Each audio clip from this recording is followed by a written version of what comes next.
ਜਿਹੜੀ ਹੁੰਦੀ ਏ ਕੌਮ ਅਰਾਈ ਕੰਮ ਪਵੇ ਤੇ ਛਾਈ ਮਾਈ।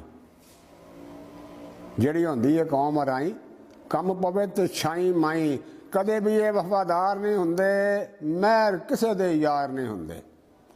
ਹੋਵੇ ਅਸਲੀ ਤੇ ਹੋਵੇ ਨਸਲੀ, ਕੋਝਾ ਕਦੀ ਵੀ ਵੱਟ ਨਹੀਂ ਹੁੰਦਾ। ਇੱਕ ਪਸਲੀ ਇਹਨਾਂ ਦੀ ਵੱਧ ਹੁੰਦੀ ਏ, ਖਾਂਦਾ ਉੱਕਾ ਘੱਟ ਨਹੀਂ ਹੁੰਦਾ।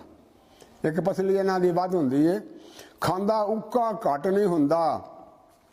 ਮੁਸ਼ਕਲ ਬਣੇ ਤੇ ਵੇਖ ਅਜ਼ਮਾ ਕੇ, ਆਉਣੋਂ ਲਾਂਦਾ ਝੱਟ ਨਹੀਂ ਹੁੰਦਾ। ਜਲੇਬੀ ਤਾਂ ਬਹੁਤੇ ਵਲ ਹੁੰਦੇ ਨੇ, ਐਡਾ ਵੀ ਸਿੱਧਾ ਜੱਟ ਨਹੀਂ ਹੁੰਦਾ। ਜਲੇਬੀ ਤਾਂ ਬਹੁਤੇ ਵਲ ਹੁੰਦੇ ਨੇ, ਐਡਾ ਵੀ ਸਿੱਧਾ ਜੱਟ ਨਹੀਂ ਹੁੰਦਾ। ਤੇ ਜਿਹੜੇ ਹੁੰਦੇ ਨੇ ਮਲਕ ਆਵਾਨ, ਲਾ ਕੇ ਯਾਰੀ ਤੋੜ ਨਿਭਾਣ।